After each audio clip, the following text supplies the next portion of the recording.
Born in 1925 before the Dust Bowl in Sacred Heart, Oklahoma, youngest of 3 farm children, he grew up in the country of the Seminole and Potawatomi Indians. In 1943, he joined the U.S. Army, serving in World War II, earning the Silver Star, the Bronze Star, the Oak Leaf Cluster. Wounded in 1945 with broken legs, foot, ankle, facial burns, and temporary blindness, he was awarded the Purple Heart.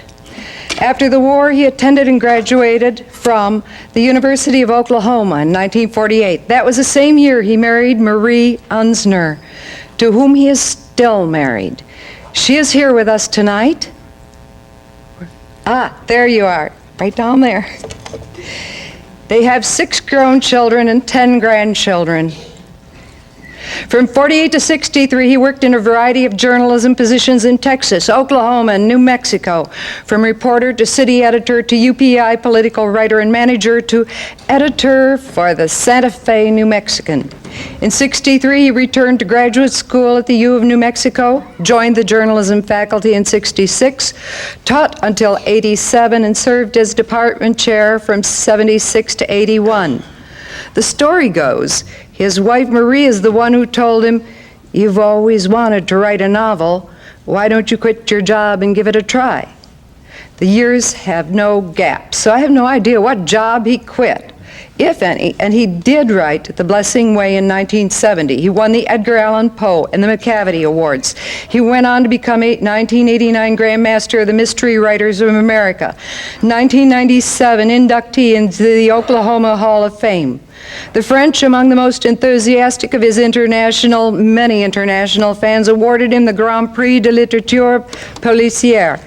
He also has won the Western Writers of America Spur Award and a Special Friends of the Dene Award from the Navajo Nation. I could go on, but I won't. Ladies and gentlemen, I give you the man who gave us Jim Chee, Joe Leaphorn, and the World of the Four Corners. I give you a hero. Tony Hillerman.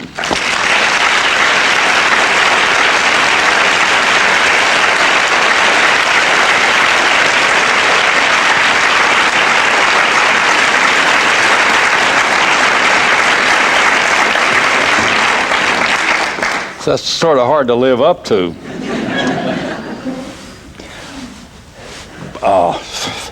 Sitting back behind the stage curtain, listening to George reading those passages, made me aware that they were better than I thought they were. But I'll, as he promised, I will give you a little bit of background about the first one especially.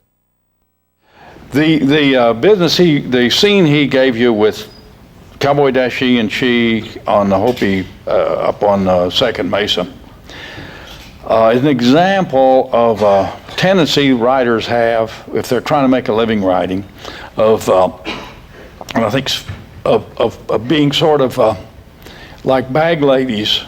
You go down the alleys collecting things. They never know what they'll use them for.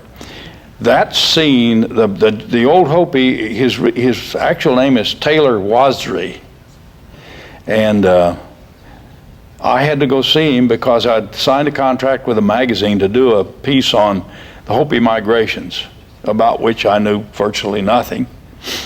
I'd arranged with a Hopi to translate for me, and I knew about Taylor.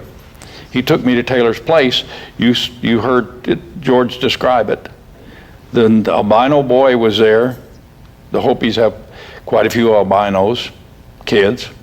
The only thing I can claim as a creature of my imagination is the rain, which I find very useful. He was winding up his wool, and he had the wool in a beer carton. I remember very vividly, and while I used very little of it in a magazine article, because it didn't apply, it's one of those things that if you're a writer, you always think, that guy will be a great character someday if I live long enough. And the scene will be useful. So you reprocess these things endlessly. Never waste anything if you can help it. The second scene, again, it always struck me as interesting that the guy that owns that drive-in theater at Gallup has really, drive-in theaters are anachronism these days, but he keeps it. I think it's still operating. It was the last time I was through Gallup. And they bring that movie back, and the Navajos come there, and now the people they're cheering for are not aunts and uncles, they're grandfathers and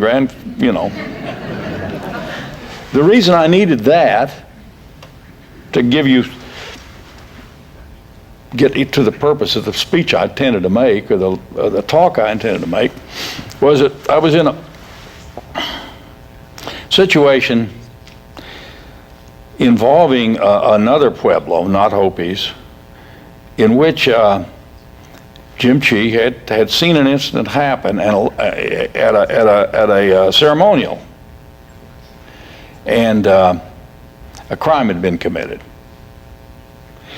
And as this episode you just heard written would tell you, I used it in this book because I needed a way for Chee to finally realize that he didn't really understand, being a Navajo and knowing very little about Jemez ceremonialism, he didn't really understand what he saw.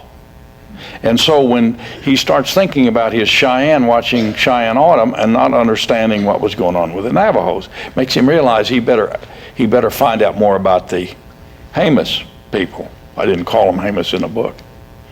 Which gives me an excuse to do what I dearly love to do when I'm writing these things: force readers, whether they want to or not, to drag themselves through a lot of anthropological, ethnology stuff, cultural stuff, and in other words, give them some of my viewpoint, and also some of the stuff I think they really should know more about. Anyway, that's how I excused using this scene at the Gallup Drive-In Theater. Excuse me.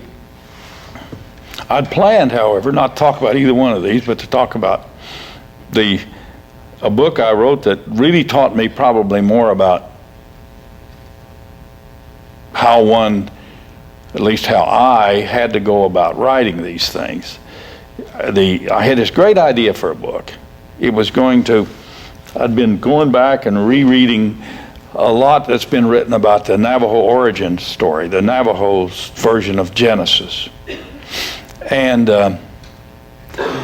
seeing in it real opportunities to use stuff out of the book, out of the Genesis in a mystery novel, and also to use a mystery novel to let people know that the tribes have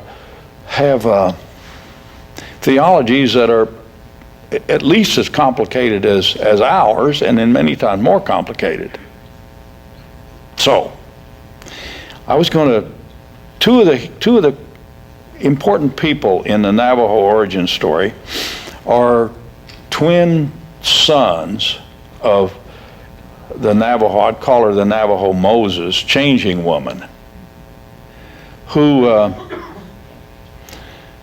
was, according to the origin story, after the Navajos, after the people, the beings who would be Navajos and were not yet Navajos, not yet human, emerged on this, what they call the depending on which clan, some clans call it the fifth world, some the fourth.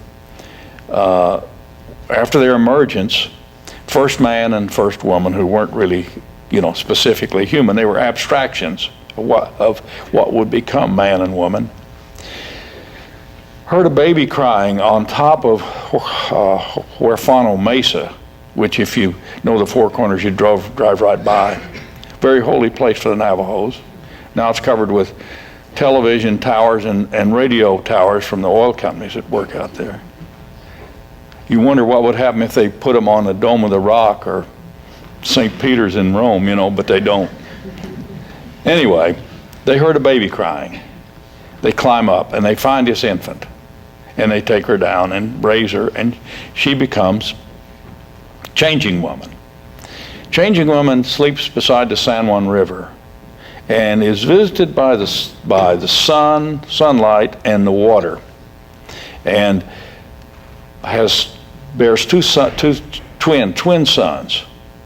One is called Born for Water, and the other is called Monster Slayer, as we translate it. There's sort of a dichotomy of human culture. Born for Water is the meditative, the intellectual, the man of thought, the fellow who considers consequences. Monster Slayer is your hero. He's a macho character. These two boys decide that their mission is to clean the world, this fourth world, of the monsters that have followed the holy people up from the previous world.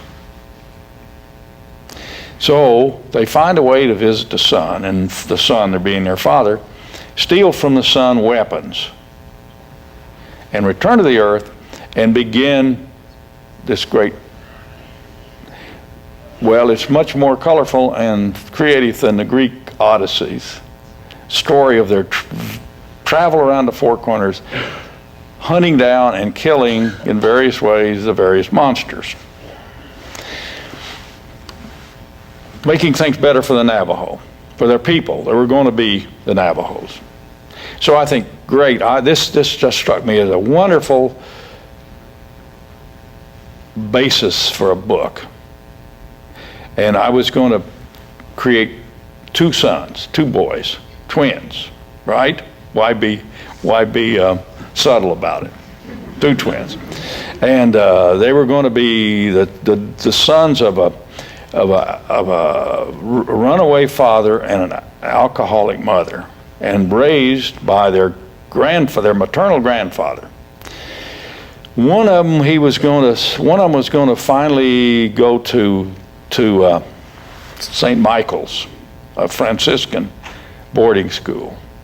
The other one become a Christian and decide to become a priest, go to Rome, study at the American College at the Vatican, meet a daughter of a American diplomat, fall in love, fall from grace, become despairing about how he betrayed his, what he wanted to do, and come back to the reservation to try to straighten himself out, think. The other boy, equally dedicated to saving the people from all that beset them, became a militant revolutionary. See, so they both, in quite different ways, well, I guess they're both revolutionary.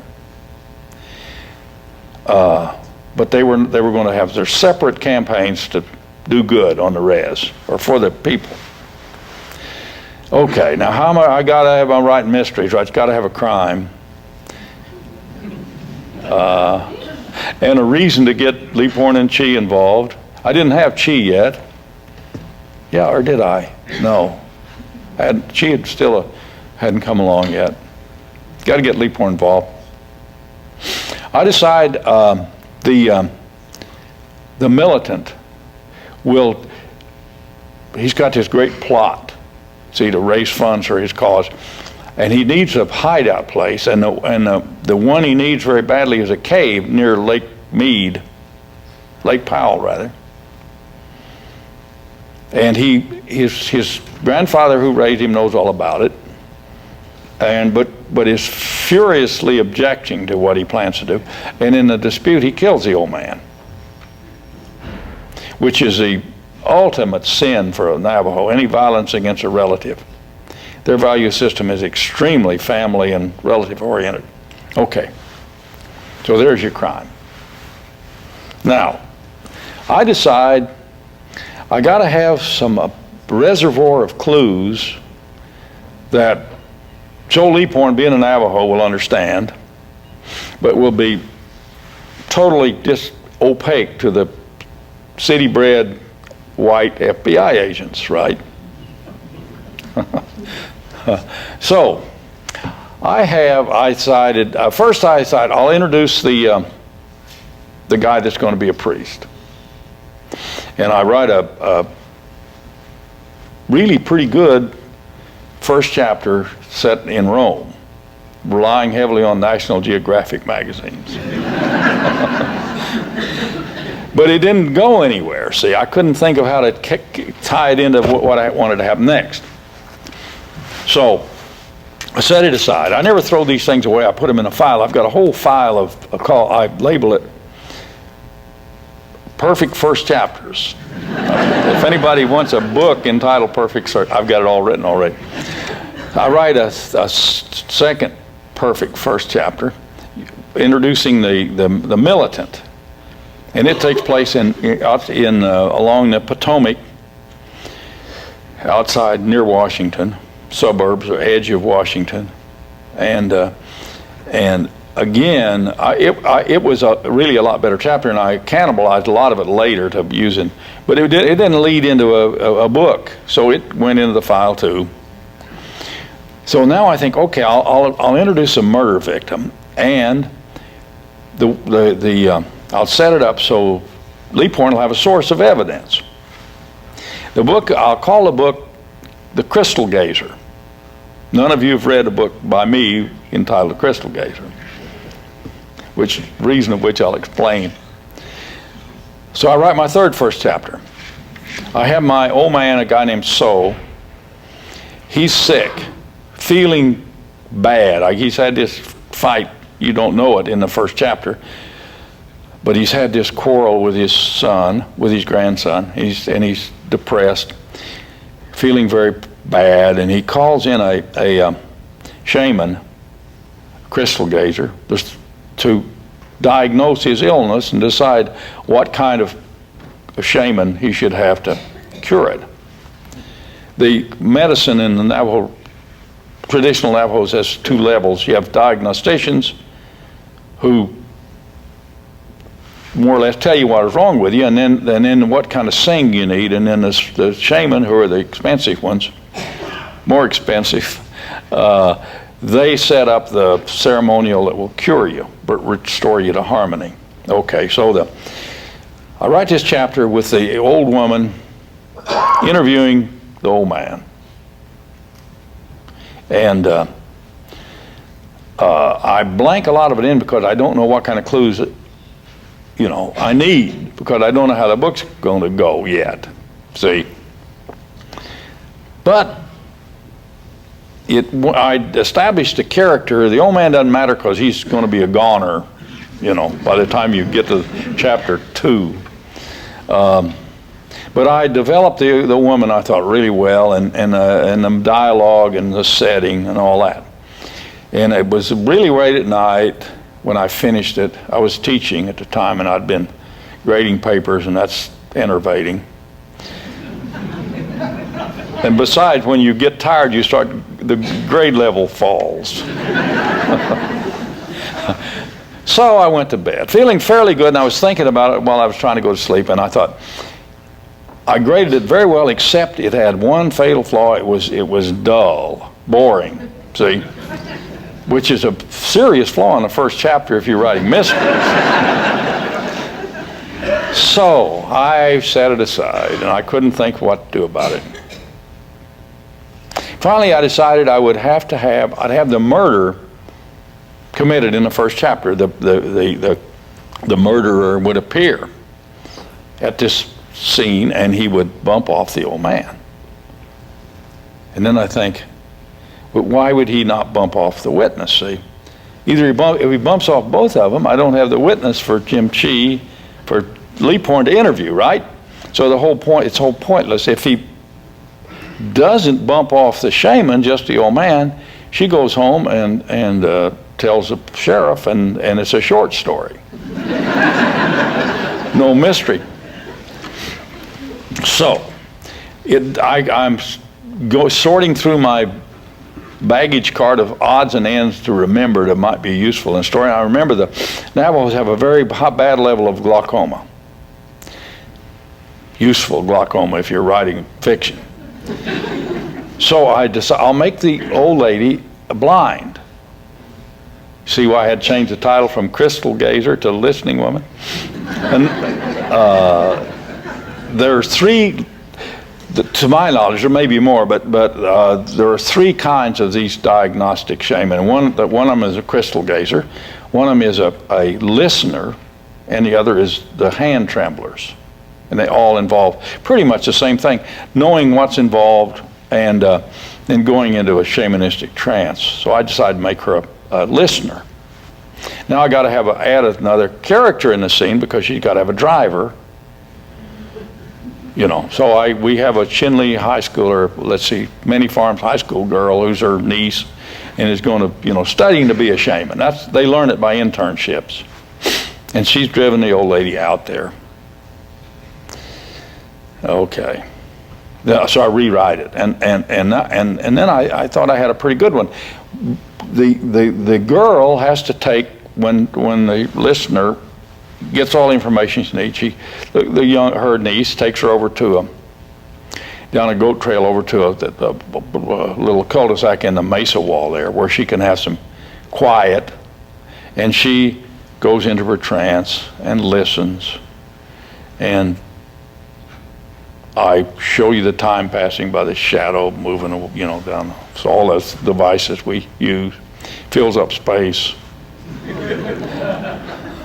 The book's got to be a certain number of pages long. And then she calls for her niece to come and get her, and calls and loses her temper. Nobody comes, and then I have her, you know, with her cane, finding her way back down the goat trail and stumbling onto the bodies.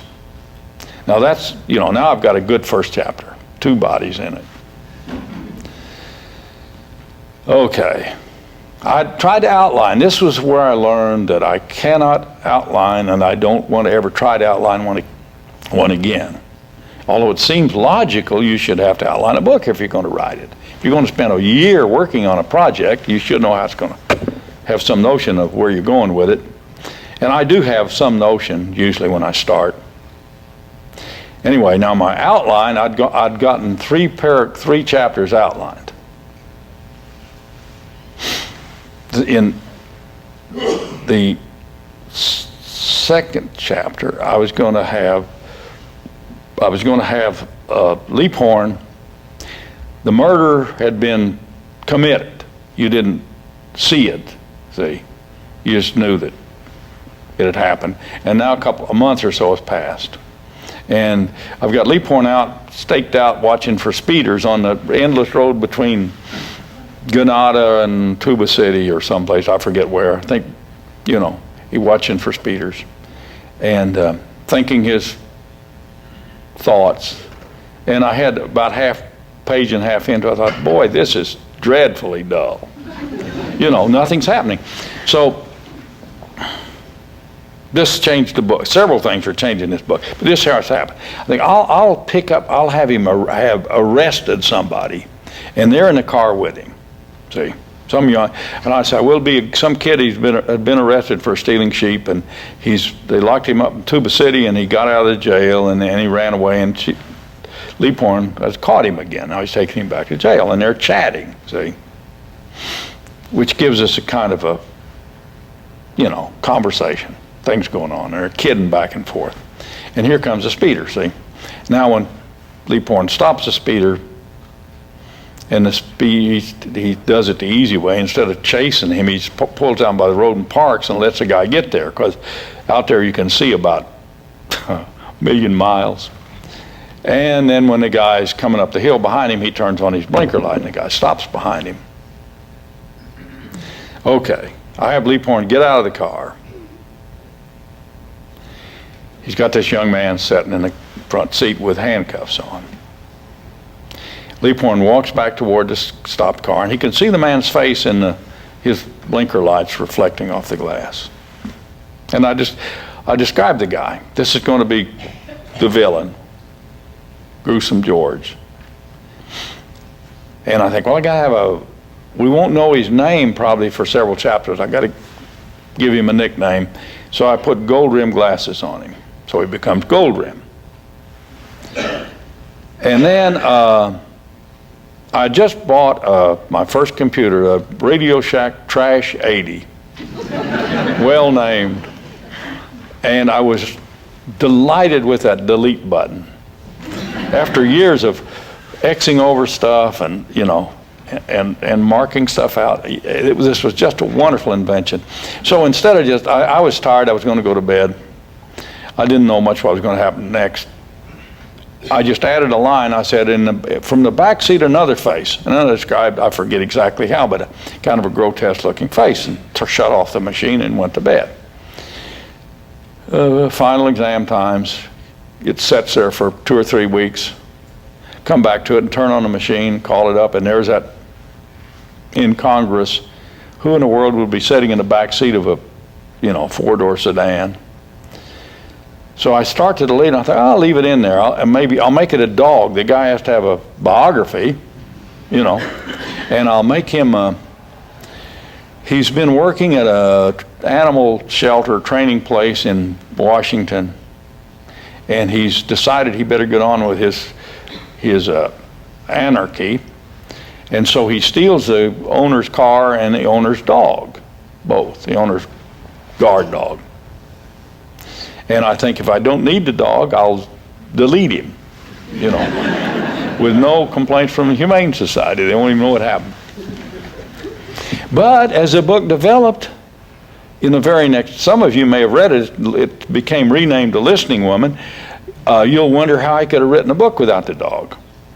It may not be less obvious that this fellow that I had she arrest, and I intended to forget a disposable spare character.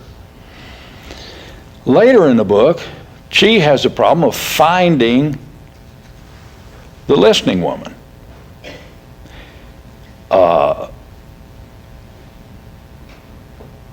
Who's going to be his witness. And so he goes around asking people if she's a shaman. He finds out he knows her name, he finds out her clan, and he runs down somebody in her clan, which was a Bitterwater people or something, or the Salt clan, I don't remember. And they say, being a member of the clan, they'd know, yeah, there's a Canalda ceremony going on, and she'll be there. And now I think, yeah, that's how Lee Porn managed to find this sheep thief. See, somebody told him this. I didn't know it when I wrote that chapter, but now I do. See, somebody told him that that he was a member of this clan. See, so he goes out to this canal. The Canalda last sometimes 8 days, 7 days, and they're a puberty ceremony for young women. It's celebrating their entry into womanhood. And so this gives me a chance to do what I really love to do when I write these books, tie in a religious ceremony. And it would surprise no one here to know that I happen to have it right here. But can I find a part of it I want to read to you?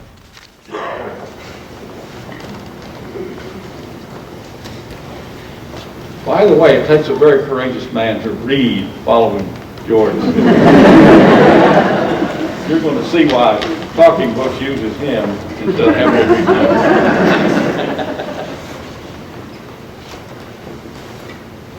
The wind followed Lee Porn's carryall halfway across the Kaito bench, enveloping the jolting vehicle in its own gritty dust, filling the policeman's nostrils with exhaustion.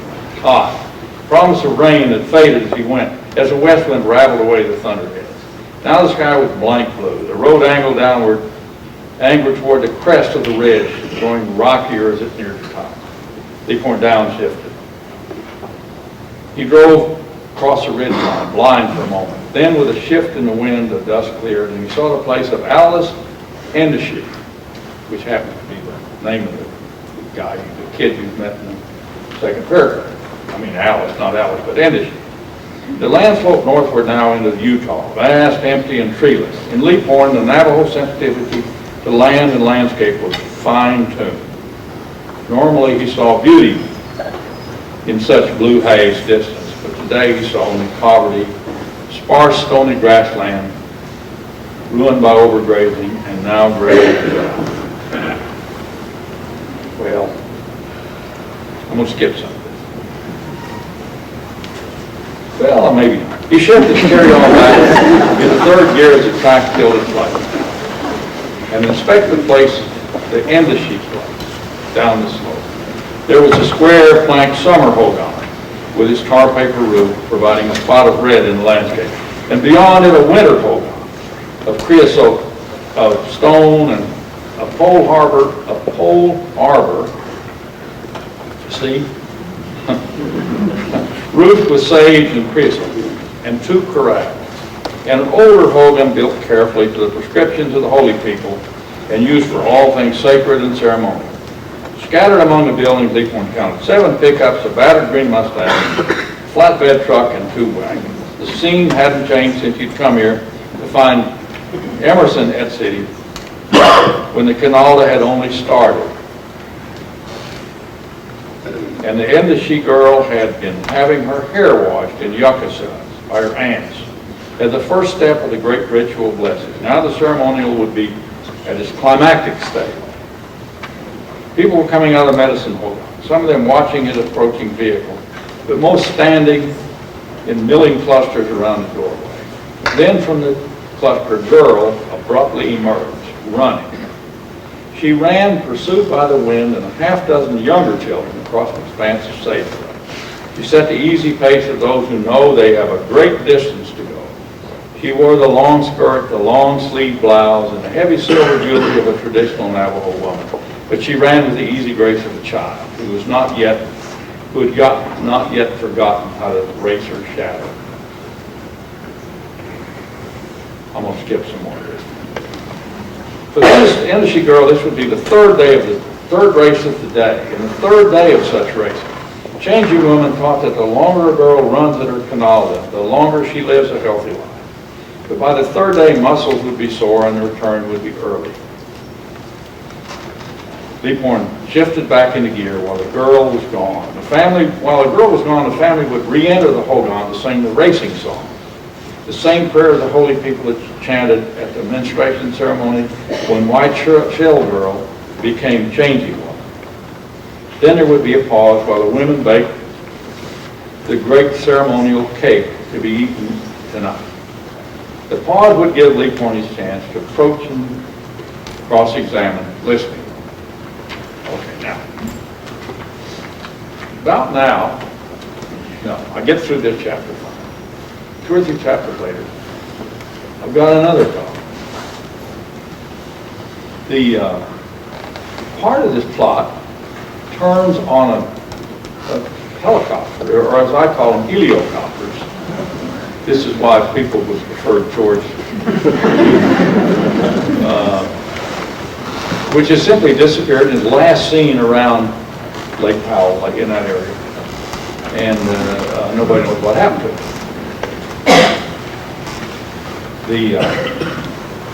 I have Leaphorn in the medicine home.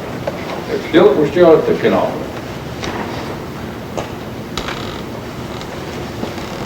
And I'll show you how I solved that problem.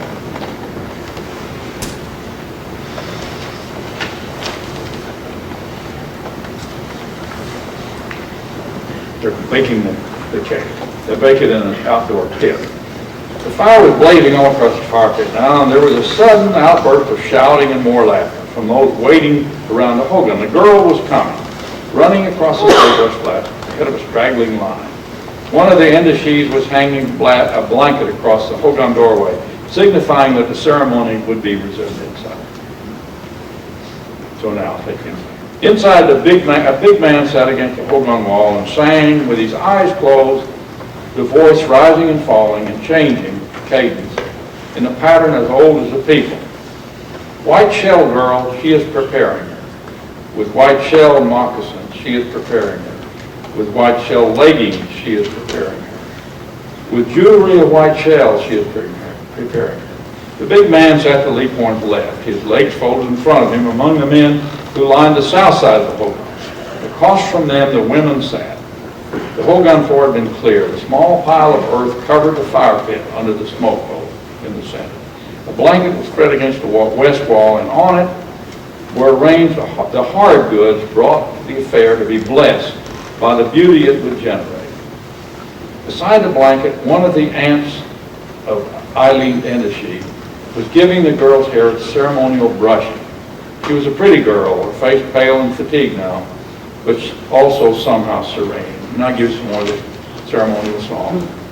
But the point I want to make, remember I got to find that copter. I go back to an early chapter where this copter is being rented in Santa Fe. And I changed the pilot's name to something short and very memorable and unusual. I changed his name to Haas, H-A-A. In beauty it is finished, the big man sang. In beauty it is finished. Lee Pointe stood, waiting his turn to join the single file, exiting through the Hogan doorway. The space was filled with the smell of sweat, wool, earth, pinon smoke from the fire. The audience crowded around the blanket, collecting their newly blessed belongings. A middle-aged woman in a pantsuit picked up a bridle. A teenage boy wearing a black felt reservation hat took a small slab of turquoise stone and a red plastic floating battery lantern stenciled Haas. An old man wearing a striped denim Santa Fe Railroad cap, and so forth. Okay. So now, Haas, Lee Pointe said, that's the name of the guy that rented a helicopter. Okay. Solving a plot problem. Well, see, and it gives me, what I want, it forces people. I don't think they don't allow footnotes in this bill. and a lot of people don't really particularly want to get a short course in ethnology when they buy a book. They want to be entertained and view. So I force them to, if they want to know how Lee Pointe found a kid who rescued the floating lantern with a name on it, they got to go to this ceremonial, right?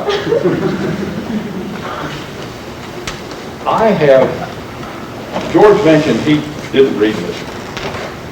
I have learned a very important lesson. A heck of a lot of people don't read this. When I go to book signings, early on, I was amazed at how many people would begin by saying, Mr. Hillerman, with an apology. Mr. Hillerman, they would say, I really never read mystery. But, and I thought, what is going on here? It dawned on me that a lot of people, many of you, me, myself, have a workaholic complex, a depression-born ethic, which makes us feel guilty if we're doing something that's non-productive, see? So, I'm selling them not only the sin of wasting their time, but the absolution.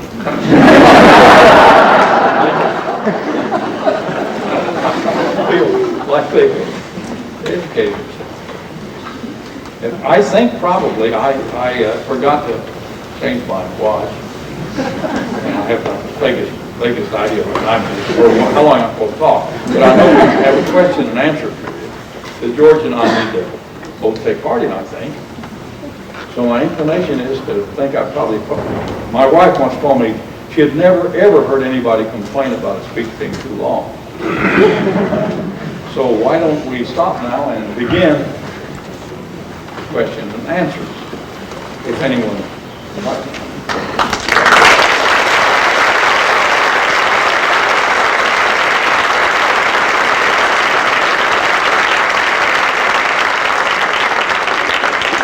Okay, I'll help you out a little bit with the reading, but other than that, it went over pretty well. Anyone have any questions from either one of us? Speak up. How are your books received in that area, in Arizona? I'm glad you asked that question. The question is, how are his books received in Arizona, in that area? I was concerned about that too. I grew up among Indians and I went to an Indian school, but I'm not an Indian. And I thought, I wonder if I know as much about what I'm writing about as I think I do. And I was a little concerned, quite concerned. And then one day the Navajo tribe, the tribal council, invited me to come to the Navajo Tribal Fair. And I went, and they wanted me to ride a very spirited horse, which I thought might be revenge.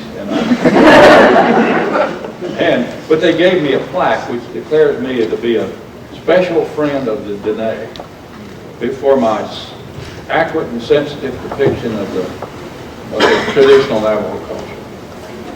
And then the Zuni kids invited me to be their commencement speaker. I asked another Indian boy if he'd ever read any of my books, and he said, "Mr. Hillerman, we have to read at least one of your books or drop out of school." Oh, well.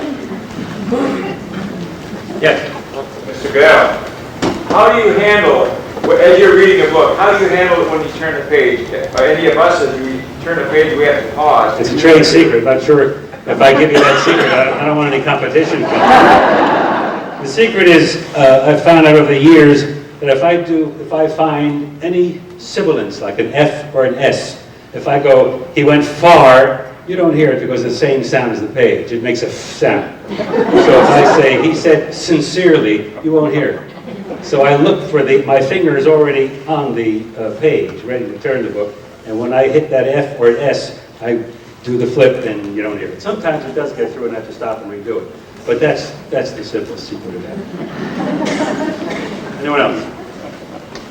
When you are taping, are you actually reading from a book? From the book, yes.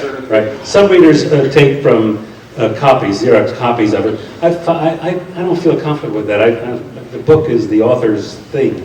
I like holding it and turning the pages. Plus, I mark it as I read it. I'm usually reading one book while I'm recording another. And so I do mark it, and the harder the book, the more I mark up the book as I read. It's important train time, waiting for my wife to come out of the hairdressers, things like that. I'm always reading something and marking it down. Anyone else? Yes. Mr. Hillerman, the update is shape. I'm wondering where the name Leaphorn came from. It doesn't sound typically Navajo. It is, yeah. Well, I'll have to make a confession here. I always have trouble with names. I can't remember names or think of names. This was in my very first book. Leaphorn was going to be a very minor character in that book when I was writing it. So I'm looking for a name for him. And I've just been reading Bull from the Sea by Mary Renault, the book, about the Cretan culture, and I've been impressed with the way the Cretan rodeo star jumped over the bull's horn. So I thought, Leaphorn. and it's the only time I've ever since then, any Navajo in my books is either somebody I know or they're out of the Navajo communication company phone book or something like that. I wish I hadn't done it. Yes. It's probably part of the original question, but do you have a relationship with the tribal police? Do you talk to them? Do they admire your work? My relationship with the tribal police. Well, yeah, I do in a way. My best friend on the police, I had to go down to federal court about 3 or 4 months ago and testify as a prosecution witness. He was a defendant. But we're still good friends. It was involving a federal grant and that sort of stuff. But yeah, some of you may have seen that great story in the Detroit News. Was it yesterday? In which the current, or the police, he's now not police chief anymore, but he was for years, Butler, was saying good things about me. I know some of them. They come and go, though, like... Yes, yes, a little in the back there? Mr. Hillman, the white man who is an old trader and learned to speak Navajo and is always trying to sell his business place? Does that person really exist? He's in, he shows up, well, now, you mean a guy named McGinnis? Yeah, Mr. McGinnis. He exists in my memories of an old farmer, bachelor farmer, who lived down the section line from us, and remembered when the damn Yankees burned his daddy's cotton.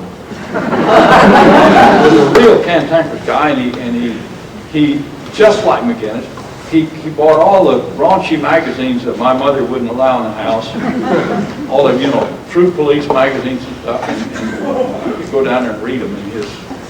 And he's sort of my model for McGinnis. Now, there's another one in one of these books, in Talking God, Ernie Ballou, who he's actually exists. He runs Buffalo Medicine Books in Gallatin, and is an old friend of mine, knows Navajo, but I don't use him much. Anyone else? Back there? Your tale about the Great Tall's bank robbery, did that really take place? The tale of this, every word in the Great Tall bank robbery is true. I was a city editor of the New Mexican. Phone rang. It was just like it's in the book, our stringer at the house, Ruth Fish, was an old lady who was a Chamber of Commerce director, and she said, is our deadline still, House edition deadline still 11? I said, yeah. And she said, well, we're going to have bank robbery, and I'll get it back to you by then. I said, wait a minute. How do you know? What do you mean? They said, they're going to rob the First National Bank, which is really close, about 2 blocks from here. And I said, well, how do you know? And she said, well, Mrs. Sandoval just came by and told me. She'd been down there, it was a day after Veterans Day, it was November 12th. And everybody was down there getting, the merchants getting money out the real. And Mrs. Sandoval said they're down there right now standing in line at robbers. And she says, I can't stay here and talk to you. I got to get down there or I'll miss it.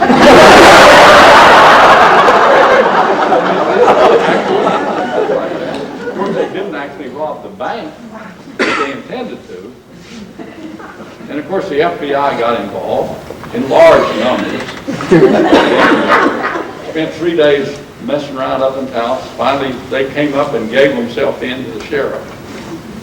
And the FBI took it for the grand jury, and the grand jury returned a no bill.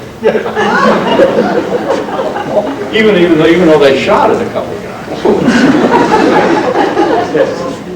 Mr. Hillerman, your second novel, The Fly on the Wall, completely different than all the rest of this series. Was there some reason that you chose to write the book in the first place, and then was there a reason that you chose not to go back and to stay with the other series?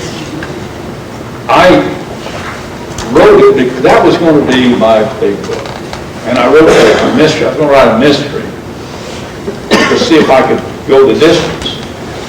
So to see if maybe I could get the mystery published, have a real interesting background. So I put it on an Navajo reservation.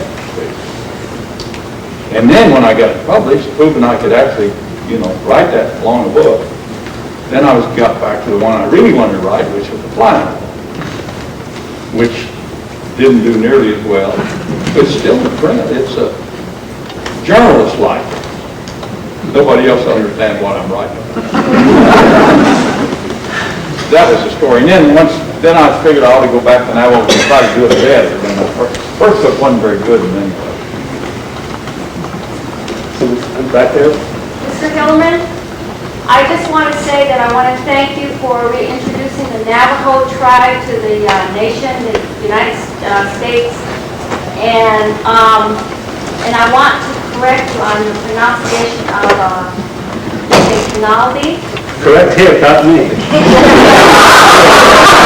I'm a Navajo I was born and raised on the Navajo reservation, and it's pronounced Canaldi. Well, thank you. Now, my problem is, see, what's your clan? Navajo, Bitter Springs, and Shore. Okay. And my problem is, I'll go over on the other wrong side of Tuba City and run into a Salt or somebody, and they'll tell me, no, it's, you run it, a different accent, believe it or not. Do you notice that? Yeah, it's true. It's true. But anyway, thank you. It didn't do it on purpose. That's a beautiful ceremony. But thank you. Well, thank you for the Navajos, and I think your novels have really brought the Navajos back out to the public. well, Navajo code talkers. they're a great tribe, great culture. Yeah. Thank you.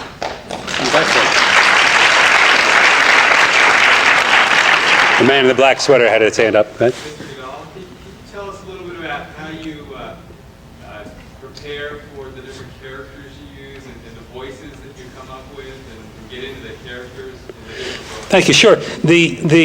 In reading a book, as I said before, the first thing that I look for is some kind of unique voice that the author has. I mean, when you hear Mr. Hillerman speak in this kind of laid-back, understated kind of inwardly pleasant sound is the voice that I look for. And when you read his stuff, you can hear that, especially when you talk about Leaphorn and the relationship with the current woman friend, I forgot her name, the professor. Don't ask me to pronounce Okay. But it's the laid-back quality that you get when you read it, and I say to myself, yeah, I can do this. I see what he's doing. He's not hammering. He's going in the other direction. And usually in every book, there's about 4 or 5 major characters.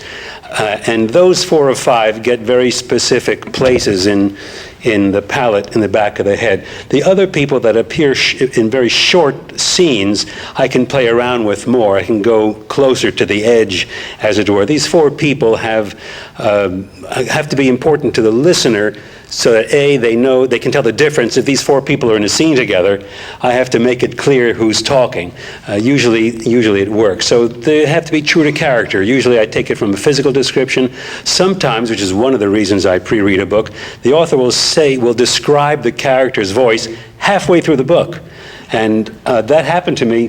One of the first Louis L'Amour books that I read when I first started this business, 650 odd books ago.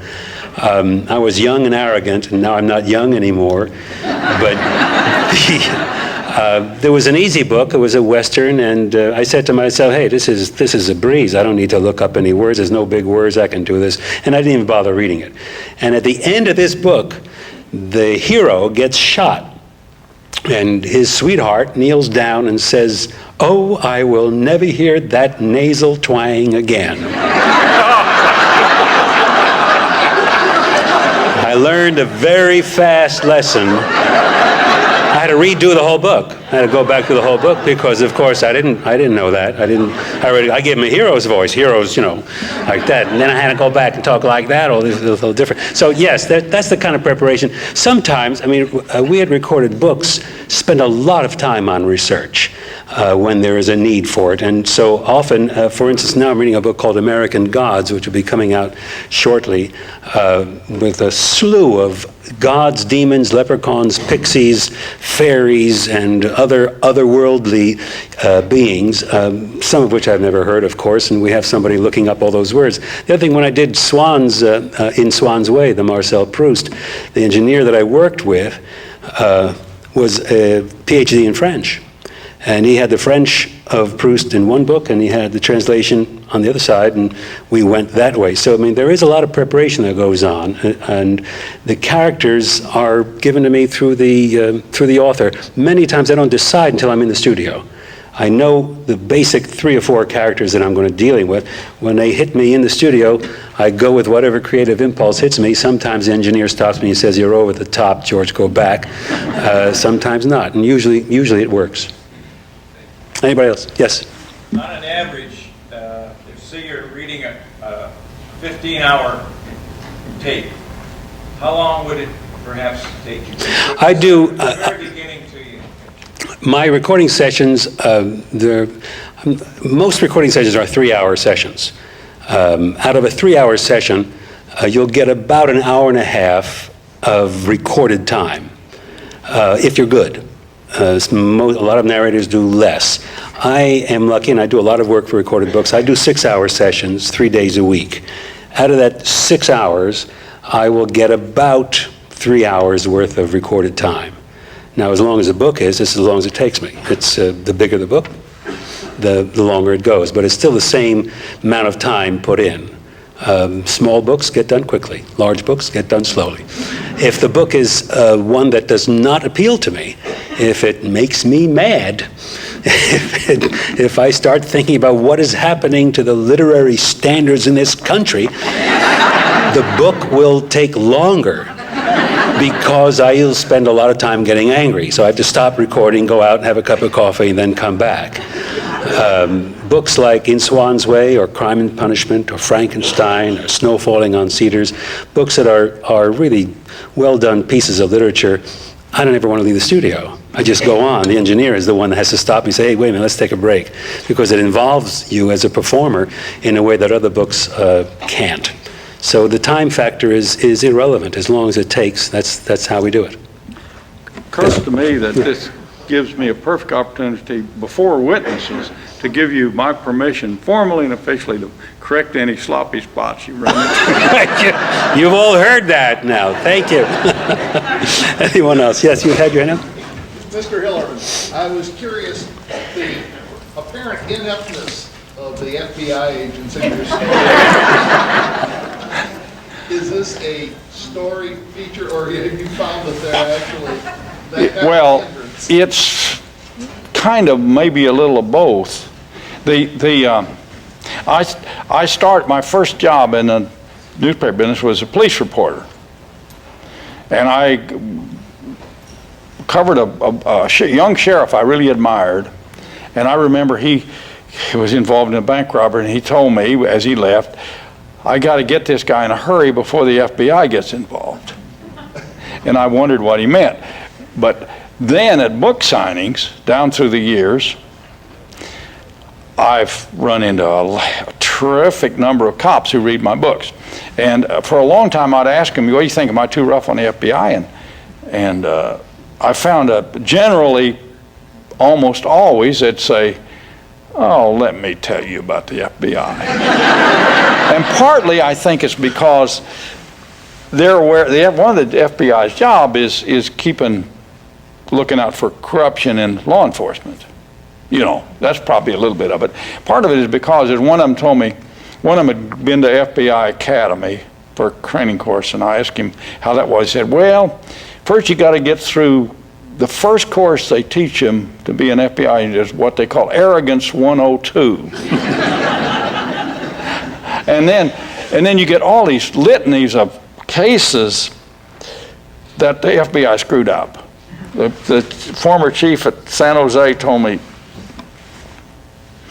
he got red even when he told me about it, how these two guys on the FBI most wanted list, they'd found them checked into the upstairs room in a two-story motel, and the guys were known to be armed and dangerous, and they had it staked out, and they were just going to wait till they came out. They knew where their car was. It was staked out.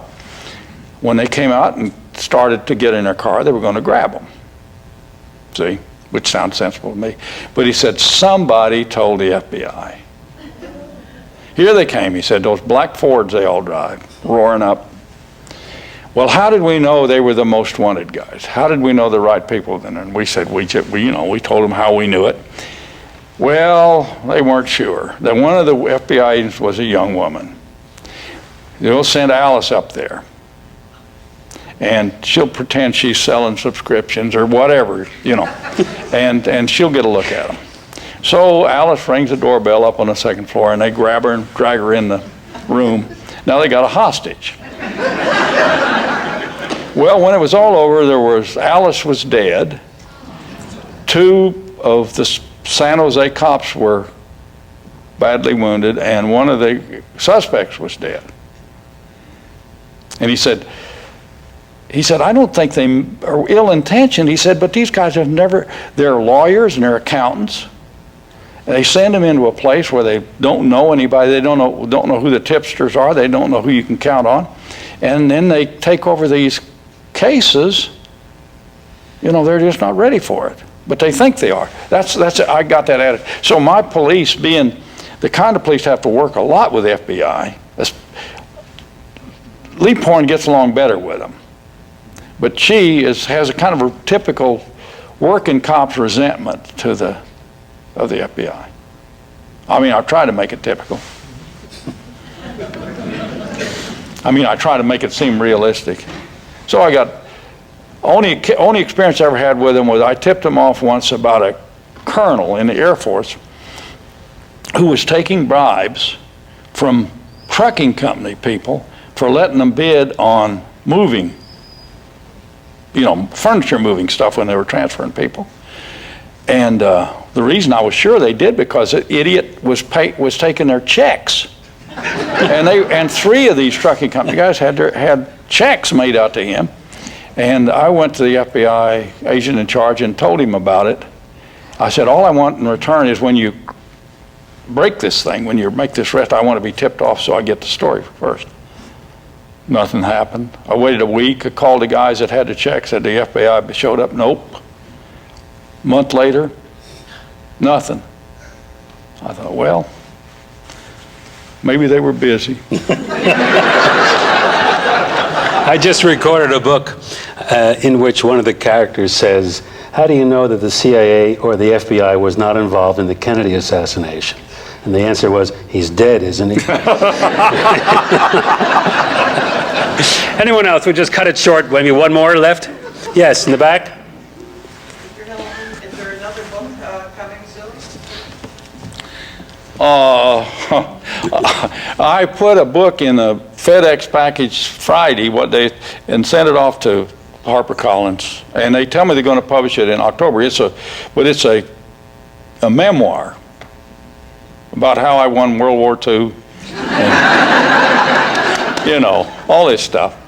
And it's supposed to come out in October, but I'm working on another Navajo Tribal Police book.